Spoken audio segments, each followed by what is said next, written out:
about the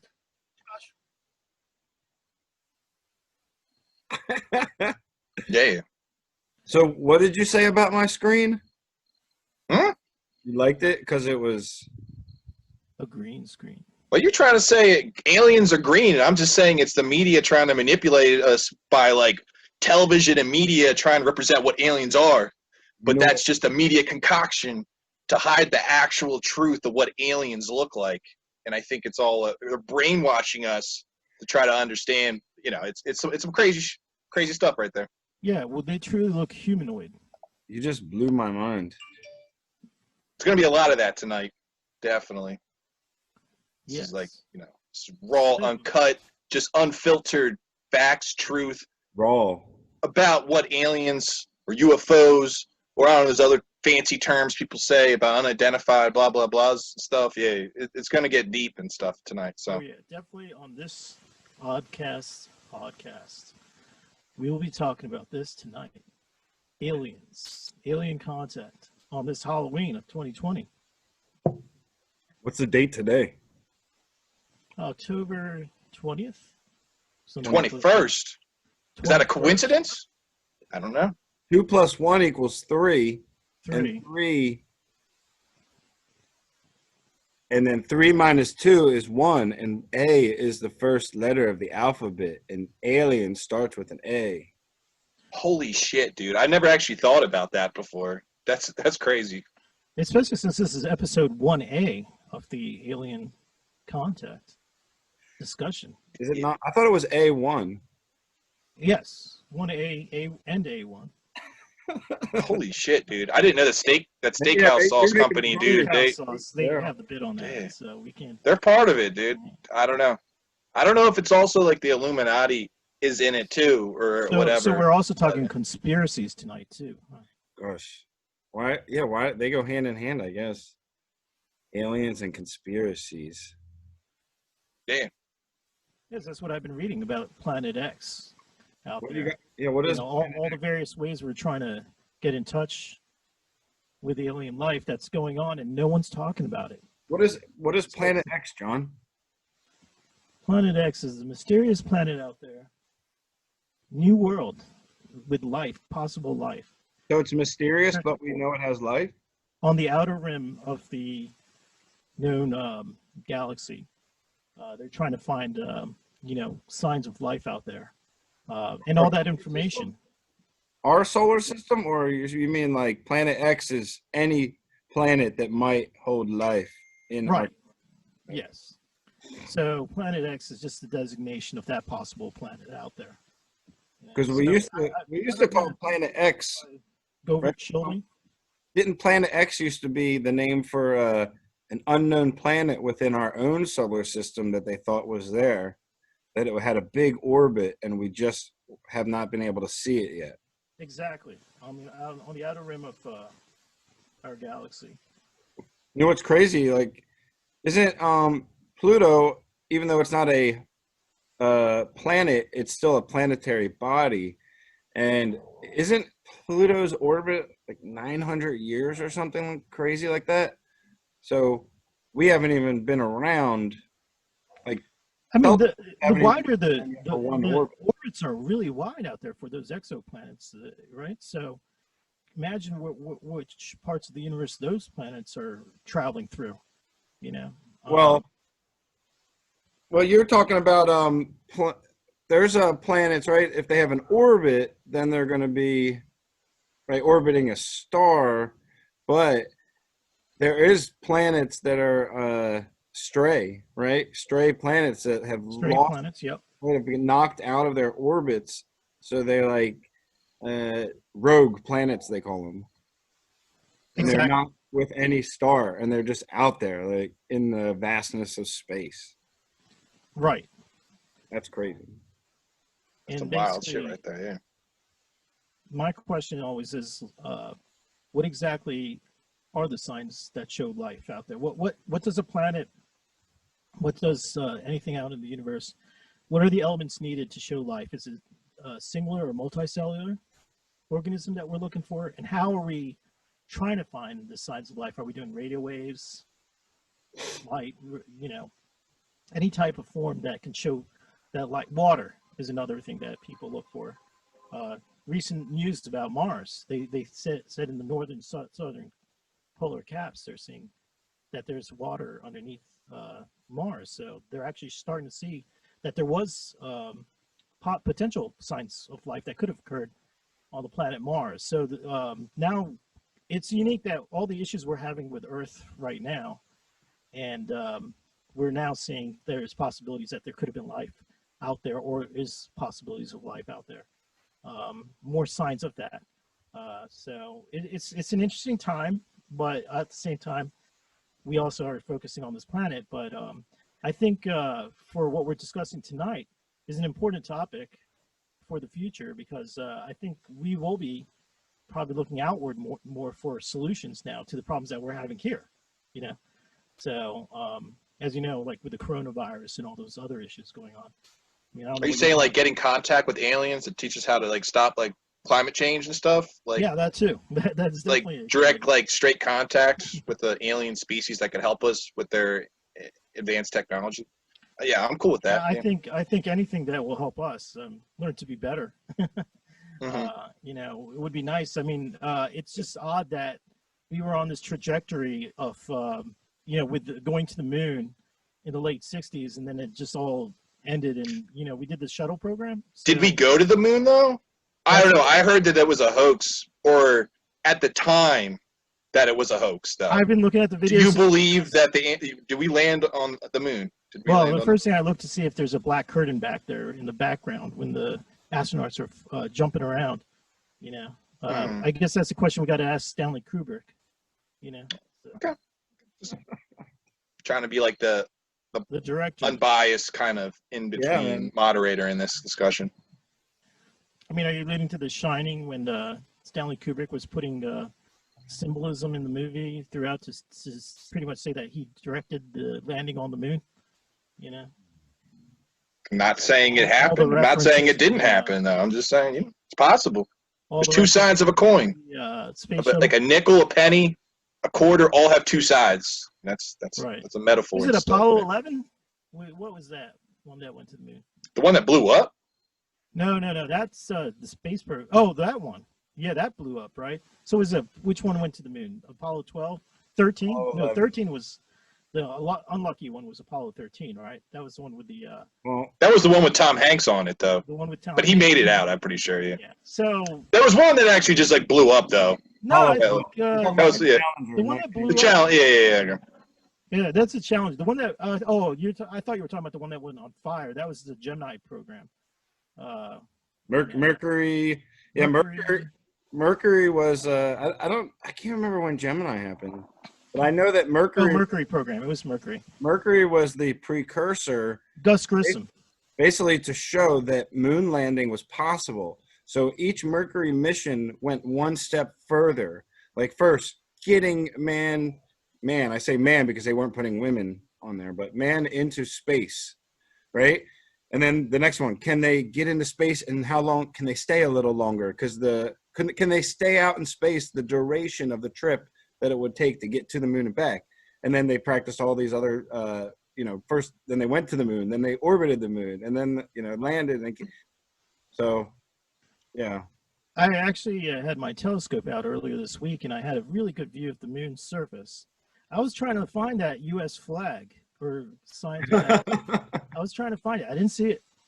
You're going to need a I don't know what that means. It's up to you guys to figure that out, but I look for that U.S. flag. The one that should be sticking out. I think there was one where they were lifting off and the flag like flew apart. But I think there was the first one, the one where the one small step, that one I think is still up there somewhere. Think of how amazing that is, right? Like we went from 1905 Kitty Hawk, right? I think it was like Oh, you brought up Kitty Hawk. Right, we went to getting flight, right? Manned flight, 1905, I think it was, until 1969, we put somebody on the moon. Like that's only 63 years, right? That's a lifetime, right? So we're 63 years, right? Where should we be from 69, and what's So now, have they made the same leaps in progress, do you think? 32, right? So in 12 years, we'll be the same distance away from the moon as the other way to first people in the, putting people in an airplane. So by 2032, what has how our... much was done through the space shuttle program? I mean, that's basically what we were doing for the Well, last. as soon as we won the space race, because the whole reason we did the space race was And communism? superior. Yeah, it was. Right. It was It's sad to say. Those commie bastards, yeah. The Russians were able to superiority. the Russians were able to get the cosmonauts up into space. They just weren't able to land them. That was the problem. Yeah, Russians did everything first. They Right. did it first person, first thing to go in the satellite, then person, then before the person they did a dog and then a monkey and brought them back and they survived. Right? Mm-hmm. They went to the moon. Yeah, you're right. They just didn't land. But it's weird that we consider us as the winners of the space race. Because we're America. They did lunar vehicle before us. Or even this. I think we also did the first spacewalk, though. I don't know. But either way, they like... Communism can't win against capitalism, bro. I mean, it's got to be like a Rocky movie, dude, where America, like Sylvester Stallone, goes against. Yeah, it's like that's a symbol. You can't have like some commie bastard coming in taking like the shot, like the top gold and stuff in this situation. It's got to be America, exceptionalism. Now you're bringing up the Olympics. Yeah, I agree. I'm just saying. Yeah, okay. Yeah. That's a good clip right there for Josh. I mean, it'll be the one we use for the commercials. I mean, Jake. Yeah, just spitting truth over here. I call it like I see it. I'm like a marketplace of ideas, and I'd like to just kind of spitball. Consider myself an enlightened centrist on all issues. There's no right, there's no wrong. There's just yeah. Yeah, that's what we'll say. We'll say, oh, Josh's twin brother Jake just appeared all of a sudden, talking about communism. Oh man, so there's this. Well, that's off subject here, but is anything off subject though, dude? We're talking about like goddamn like aliens, like man? Foreign. You like the government? I don't know. I feel like you can. Yeah, anything's on the table. Yeah, you don't have to be ashamed about anything. So, you're going to talk about the Eagles? Is that what was? Because you could go as far as you want in this conversation. We'll find a way to bring it back to aliens, though. I'll connect it. All right. You bring up a topic. I'll find a way to try to bring that back. Yeah, if you want to talk about Carson Wentz, because you're trying to think it's like some non sequitur, going into something. Yeah. I'm saying we bring it. We'll connect it. Remember, the Eagle has landed. There's a great communist. There's a great communist running for the House of Representatives in Bernie Sanders' old district up in Vermont. And he was excellent. I watched his video and I was like, hell yeah, bro. Like during a debate, man. He was killing it. Oh, okay. He was like, he was talking to the, all the people that say they're pro-life. He was like, if you're pro-life, then you got to be like against war, right? Because war ends life. So he's like, spend that money needs to come home and then actually let's take care of life then, like life here. So get them, because that budget is bloated. So anyways, I loved what he was saying. Yeah, talk about bloated budgets. Let's talk about the space program then. So the space program, they did a little thing, like if $1 is 100% of the government budget, Neil deGrasse Tyson did this, and he ripped off like a little tip at the end. And that's what the NASA actually gets for the space budget as a percentage of our yearly annual budget or annual budget. But did it change between like commie Obama and our savior Trump? Like, did the budget change at all within those two presidents? No, well, they stopped certain projects and put the funding into other projects. Well, like their budget probably increased, but I think it just increased by the normal, maybe a little more, but you're talking about a little sliver more, it's. Yeah, to give perspective, I was watching a show called The Swamp, a very nice one to watch. If you got Netflix or Amazon, and they were talking about the government. and Oh, the Swamp Boys? Yeah, yeah, man, yeah, Swamp the Boys. Swamp Boys. That's a weird He, analogy he, to make. I would never. he was saying as they're trying to make money, for their party, like Democrat or Republican, the main point is that the more money you make, the better committee you will be a member of. And they said that the highest committee was like what, veterans or something like state. But then they said the lowest committee, if you didn't make enough money, you ended up in the committee for like space exploration or NASA. You're saying for the like fundraising that you're saying more money, they get to choose what committee they want to be on. Yeah, they get a better chance to be on the higher committees. So certain committees are weighted more based on the value that somebody exactly. But if they didn't make enough money, then they were on the space exploration committee, the NASA funding committee. Yeah, very small budget to NASA. Yeah. I mean, with the amount, I think it's $7 for every dollar that NASA, like every dollar that you put into NASA, $7 comes back out, a return on investment on things that they innovate and new technologies that they generate. Yeah. That's a very good point. I mean, basically, you wonder like, well, what at the end they sent out the space shuttle, and they went around the Earth and they came back. What were they doing all those years? But yeah, a lot of technology, a lot of discoveries occurred. Well, your cell phones can be this small. Yeah, that was one of the microchips and all that. That's why I can talk. That's why we can talk on Zoom right now, because of satellites. Yeah, well, that's a good one. Yeah. Crazy. That's why Josh has glasses and I have glasses, lenses, man, telescopes. I'm wearing contacts. Think about that. All that. I think that's one of the most amazing things was that changed society was the curvature of glass and reproducibility of that. It allowed us to see the very far and distant, and it allowed. So you're talking about like the Kepler telescope? No, I'm talking about a specific telescope. I'm talking about telescopes in general to see the very far, right? And then very close, and just a curving glass, and then looking through it allowed us to see distant galaxies, and it's allowed us to see tiny little microorganisms that share the world with us. And a lot of it was learned because, as you say, curvature, is when they sent out these telescopes to observe the universe. I think there was one where they realized they made a mistake in the curvature. Hubble. The Hubble, right? And yeah. And the pictures were coming out pretty foggy or incoherent. So they actually had to learn about how to grind glass basically, and mirrors and telescopes, the exact mathematics of it all, just to fix this problem. Microscopic. Basically put glasses on it, right? They pretty much put glasses on the glasses. Yeah, it's crazy, man.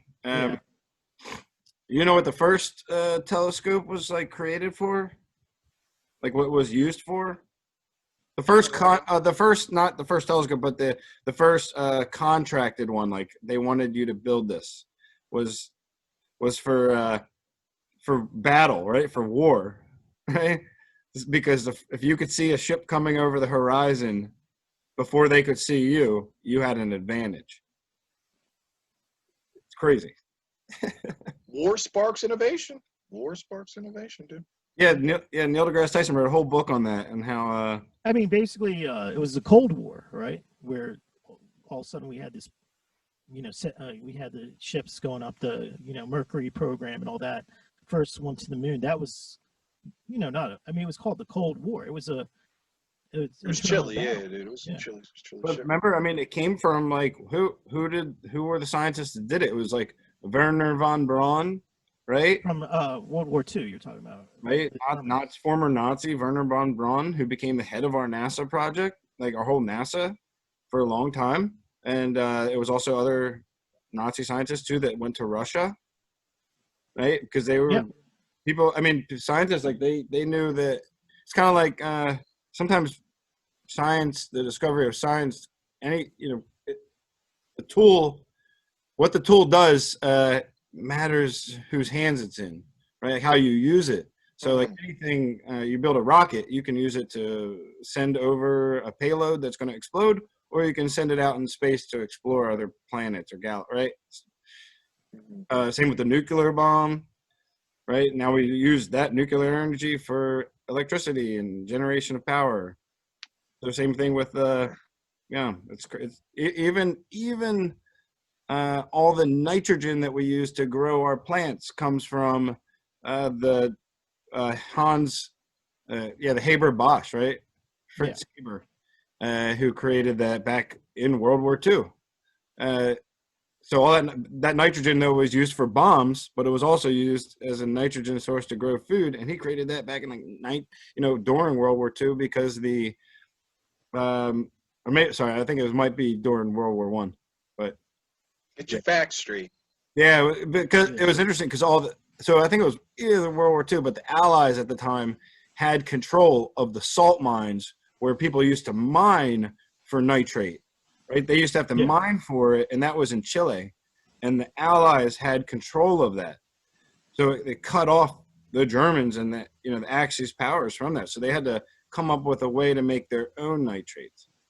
But the thing was they had been working on it before because they knew this was going to be a problem.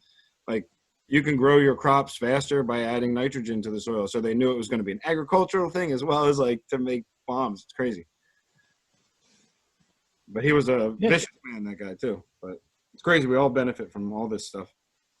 It was used to kill people, but it's also allowed us to that brings up the rocket fuel to be used to send out these ships, the Gemini program and all that, Mercury.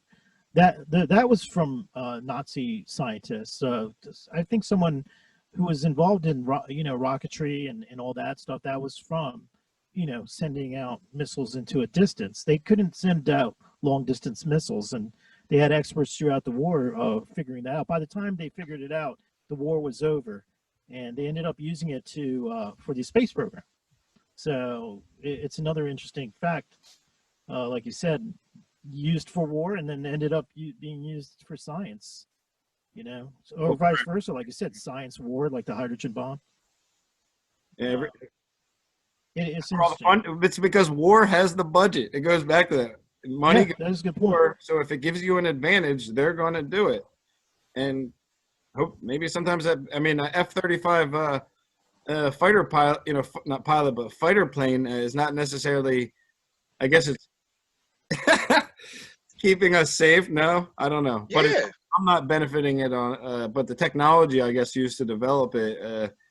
I don't know. I can't say I don't know if it's passed on to modern day planes because we're still flying pretty old planes, right? I don't know. But anyways, I have no idea about that stuff. Yeah. I don't know anything about it either, but I cannot speak on that. I mean, I could BS my way through some stuff, but I'll hold off on that for now. But, same thing with the commercial planes. The huge 747s and the Airbuses are being grounded now because there's just nothing going on with the economy, thanks to the coronavirus. But same thing, no war, no stimulus for economy, and things get grounded. Yes, like you said, I don't even think there'd be any reason for war now. I mean, like, everyone's just trying to survive. Yeah, man. Yeah, I've been listening to this. Dan Carlin came out with a couple months ago. He came out with a new history podcast, right? Yeah. It's on the the Pacific War in World War II, and like it's his fifth couple hour long podcast on each thing on that specific subject is a couple hours long, and yeah, I mean, I'm just thinking about never mind, I don't even know why I started thinking about that. I'm thinking about it's a cool topic. I mean, it's not. It's not much has changed. I'm thinking about war and like how many. There was a new technology that was developed like from the beginning of that to the end of it, just like any war. And well, what drove the space program in the '60s? Because there's no war going on. I mean, Korean War earlier in the decade. What, the '60s? That was a pretty war heavy. I feel kind of heavy in the combat area of like Vietnam and the the beginning of Vietnam. 62. Yeah. Not like as global as like World War II was. I mean, but it's important for America. But then you had Russia versus U.S. in the space race. It's all revolved around communism too. A lot of much. civil unrest. Yeah, Cold War. A lot of civil unrest going on at that time. Well, that's why we went there, right? It was like, yeah, it was the hot war, right? We were in the Cold War with Russia, the hot war with Vietnam, right? Fighting the North Vietnamese communists. That was the whole thing.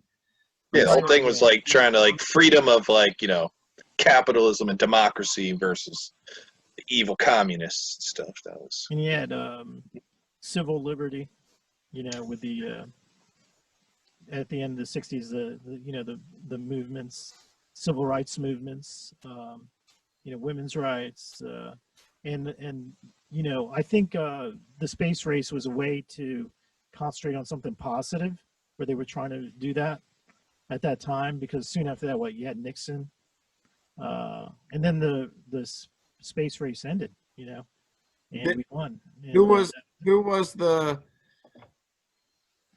president when we went to the moon? Not like when we landed on the moon. Abraham Lincoln? Lyndon B. Johnson. Oh, Lyndon B. Yeah. Then it was Abraham LBJ. Lincoln, I thought, yeah. So Lincoln was not there at the time of the because he took over for emancipation. Following Kennedy, and then I guess he got reelected, huh? So yeah, Well, it was interesting. I want to say that he was not reelected. He chose to retire, and because he only had a few more years to live. Lyndon B. Johnson? LBJ. He actually died like 3 years after he left the presidency. I didn't know that. Yeah, and I mean that was a comment because, of course, I'm as a conspiracy theorist in certain ways, I also study the JFK assassination. And who set up? Oh, continue. Yeah, one of the theories was that LBJ wanted a fast path to the presidency because he only knew he knew that he only had a few years to live. That's another story for another day. Who formed Area 51 though? What president established Area 51? Well, Area 51 was when did that occur? The 40s when the crash landing at was that during the 60s? 47. I'm guessing. 47? You're not saying Area 51 years. Who's our Area 51 specialist, dude? Specialist. No. Was that Aaron? Jake is, I think it was Aaron, wasn't it? 1862. Yeah. 18. That's that. But I want to before you Jebediah. Yeah, that's right. Jebediah discovered the crash Jebediah. back in 1872. Jedediah.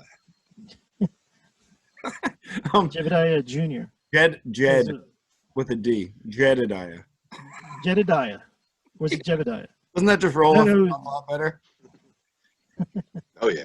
Is that before Wyatt Earp? Yeah. Absalom. Was there alien sightings though, like before like cinema and like pictures could be taken? You know, after that, you know, with imagination, people would. But was there hand drawn of like in the 1800s of people seeing like flying saucers? Is there any documentation of people witnessing abductions, any kind of anal probing action going on in the 1800s, like documented? Just curious. Just trying to. Yeah, sure that's what you would think, right? You would think there would be a large. But that's if it's continuous, right? That's assuming that they visit us and that they've only done it during. Maybe they don't do it all the time, right? Maybe they only do it during certain time periods. Yeah. And is it the same species, man? I don't know. What was the first movie that had aliens in it? That had what we imagine aliens look like? Was that based off of scientific fact? Well, I can tell you, Area 51 was built in 1955. It was 1955? 1955 is when it was built. Oh, what? Yeah, but you're talking about that event, the crash in Roswell? Yeah, I'm trying to Roswell. that. Area 51. That's what you were thinking of. Like, when did Roswell? Yeah, Roswell. When did that occur? 47, right? 47. Interesting. Then Area 51 was built probably a few years after that. 8 years later. Was that what they tell you they did? I don't know, because you don't know what they were doing those 8 years between Roswell were they just in like a refrigerator? Were the aliens just chilling in like a storage area until like the full like facility was like established, and then they put the aliens? And when did Will Smith come in? I actually Oh, was shit. at Roswell. I went to that town with my cousin. Oh, We drove from Dallas, Texas to Roswell, New Mexico. I want to say it was New Mexico. Yep. And it was interesting. I saw the so-called what the ship was built of, and it looked like some sort of tinfoil. And I was like, no wonder it crashed. Basically. was this at the raid at the Area 51 raid that you attended? Remember the party that happened last year? That was separate. That was a separate. Oh, it was a separate. Yeah, that was the one I went after the Burning Man. Then I went to that one. Oh, nice. So, whatever happened with that situation?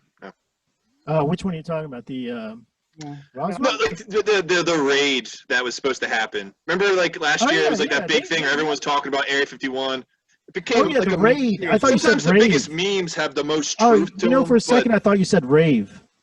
So I think there were some ravers there too. Like it was like if you had the Venn diagram, you had ravers with the Why are you raiders. bringing up a Venn diagram?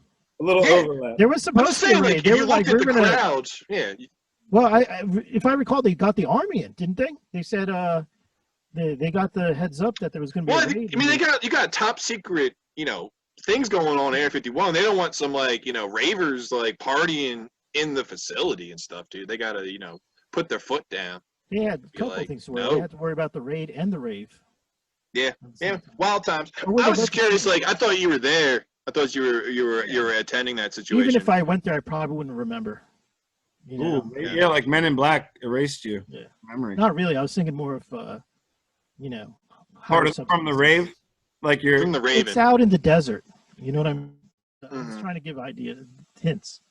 Did you meet a horse without a name? Exactly. That's what. I was. John, I want to go back to what you were saying in the 70s, right? What was I talking about? Aliens or commies? Things that happened in the 70s, right? We were going through the civil rights movement, the war in Vietnam. Look, man, you act like you were there.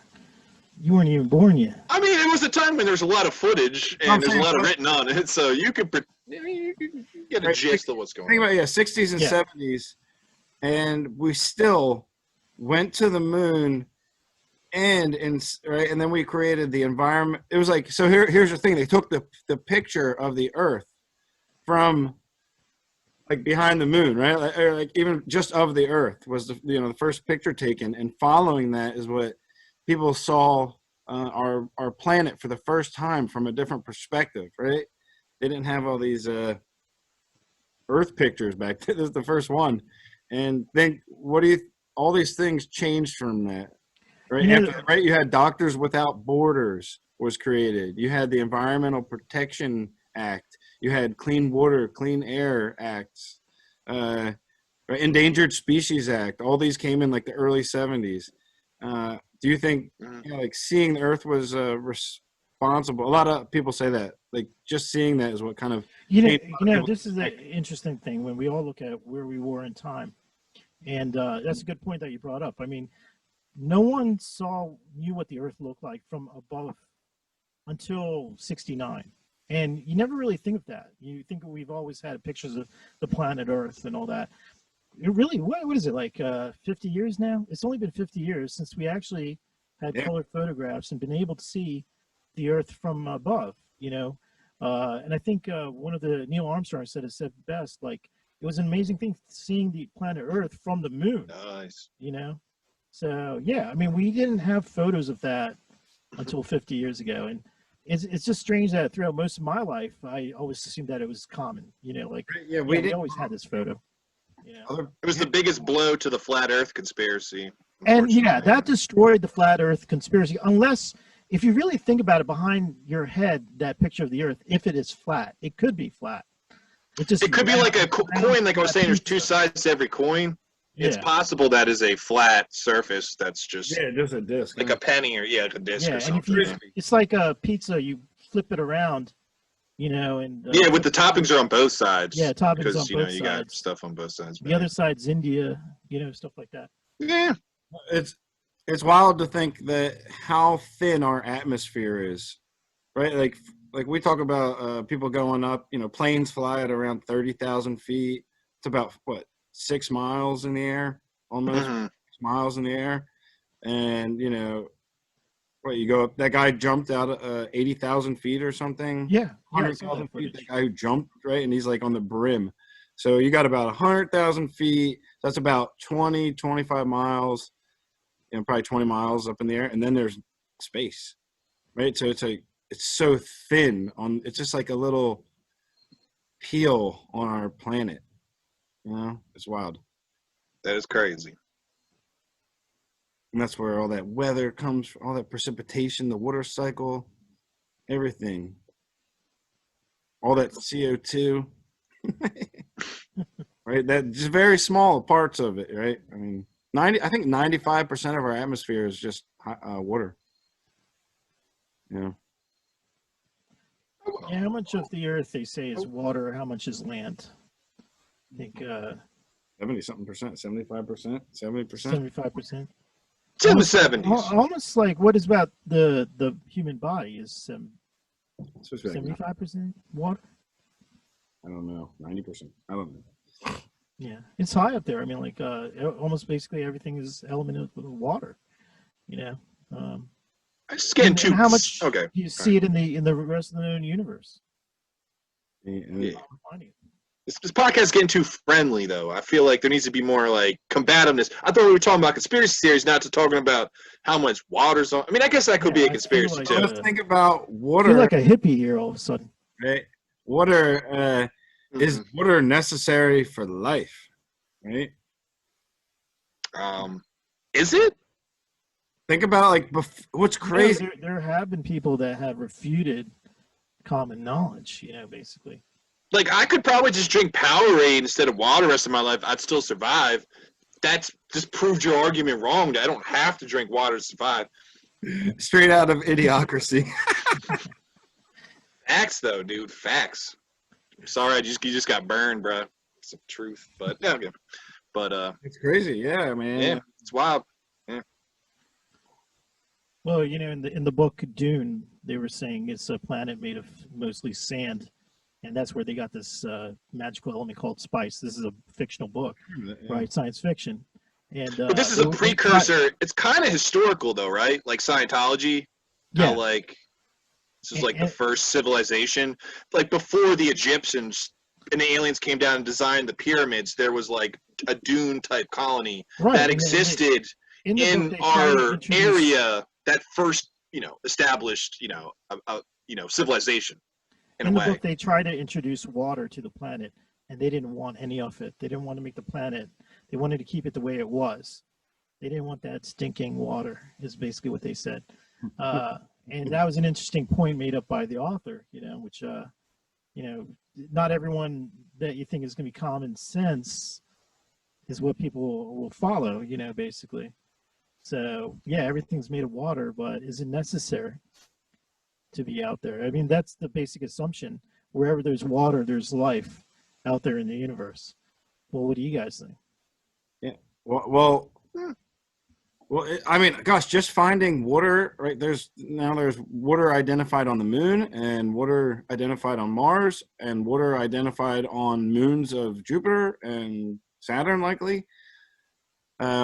So water is pretty abundant in our universe, right? So, well, establish the ecosystem that could provide life. When I say universe, I meant our solar system. If I said universe, I meant solar system that we know. The sad thing is, I just realized someone's going to get that moon water and sell it at your local Acme as like spring water type thing, mineral water. It's very salty. It's going to be a huge, huge market, dude. Definitely, bro.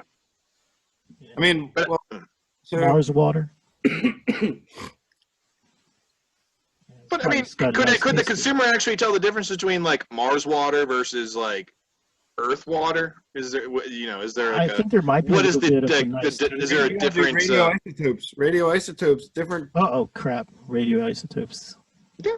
Different types of hydrogen, right? You can have, well, probably not hydrogen that has the same, just a single proton. Are you talking about Chernobyl water, something like that? He's talking about Mars water, bruh. Okay. Yeah, I think. Yeah, I mean, signature, chemical signature, maybe. I mean, H2O is H2O, but so there's titanium. I know that when I was looking at titanium dioxide, you can have the same chemical structure, but have different properties. It's like a different way of it folding, I guess, or whatever. But I'm thinking of depends on how the elements are configured. But I think we'll find out soon. You just blew my mind too. My brains be popping tonight, dude. Damn, My shit's brain be wild, hurting. dude. making no sense. Made sense to me. That was the first thing you said tonight. That made sense. Yeah, what are you drinking there? I'm drinking a pale ale Pale ale? Nice. Oh, there you go. from St. Louis, American, yeah. St. Louis, Missouri. American? What do you mean by American? What does that pop that? American brands. I mean, Yeah. North America, South America, American Central brands America. better? Is that what you said? I don't know what America, bro. Yeah. US of A. Yeah. It'll be interesting a couple weeks from now, after November 3rd. Which direction we're headed now. You know, that will affect our mineral water. That'll affect our. Do you think it'll affect our space race? Do you think space exploration will be? I mean, like they're trying. It's more commercialized now. I want to say, or enterprise. Is there a political biasness to NASA in general and funding? Like, is it a program that Democrats are more favorable to fund, or is it Republicans? Is it? I want to say that neither of them want to. Is it not it's not really politicized in that sense? That idea that it's not specifically, it's something looking towards the future versus like economic gain at the moment. Here and now. So you're investing like climate change, changing all those things. Like it's investing into the future where it's not, you don't see the results like immediately. So, but I guess everything's that's an about argument making money. Making money. Can you make money out of this? I mean, that's why they're trying to lean it more to the corporations like, Virgin Atlantic and those people to, put in the funding. Eli Musk. With his SpaceX program? Is that what it's called? Yes. His program. They're the ones that are funding it, moving it forward, and actually doing a good job. How much of that is funded by the government, like assisting with that? Is that all his, like? I would say most of it's his. There's some Government, government funding. Like NASA is the government. Take payloads up. Yeah. I mean, they just recently did, right? I mean, they paid. So first they were taking payloads up to the International Space Station. Plus, they figured out some ways to keep from losing money. I mean, like the funny thing is, like everyone wants to make money, but they end up to make money, you got to lose money, which has been capitalism. At its, you make an initial investment and just make an initial investment. But when you send a rocket up, you lose the rocket. I mean, in the past, you lost the rocket to the ocean. It would fall back and probably you could reuse it a few times. But actually, it was Eli Musk who said, "I'm going to make a platform in the ocean that when the rocket will actually remote control come back and just land back on the platform, you don't lose the rocket." You know what I mean? That's something he designed? I'm an idiot when it comes to like. That's something he designed. That's like but I didn't know like spaceships. Program. That's what I saw on this channel. The reusableness of a spaceship. Okay. I mean, that's been hypothesis. I mean, people have wanted to do that. He's just the first one to do it. The kind of. First one to invest. Well, he took the initiative and put the money in and tested it. And he designed this for like NASA or just for his own private like. Is it something he's going to contract out? Okay. Yeah, it was kind of like for both. I mean, the SpaceX program and NASA probably work together, but he's probably get some money from it. I mean, that's the driving factor,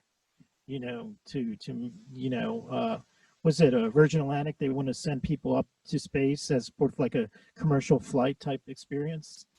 Well, do you think private sector is the future of space then? Do you think it's going to be like these billionaires, individuals are going to be the ones that are going to progress things further versus the government? Is that a... Yeah, the government's not doing as much as the government of USA or government of any other country? Could be any country. I don't know. I was just spitballing. I was Well, like, do you guys India, think like India has people like really Elon good- Musk is the future of space endeavors? I mean, if it's going to be Well, like, when you're talking about countries, like India has a great, pretty good space program. I think China's trying to do it. China's they have a really amazing space program. Right. Yeah, that's what I heard. I heard they had a very highly successful. But uh, I mean, Elon Musk, Jeff Bezos, and I can't remember. I think the Virgin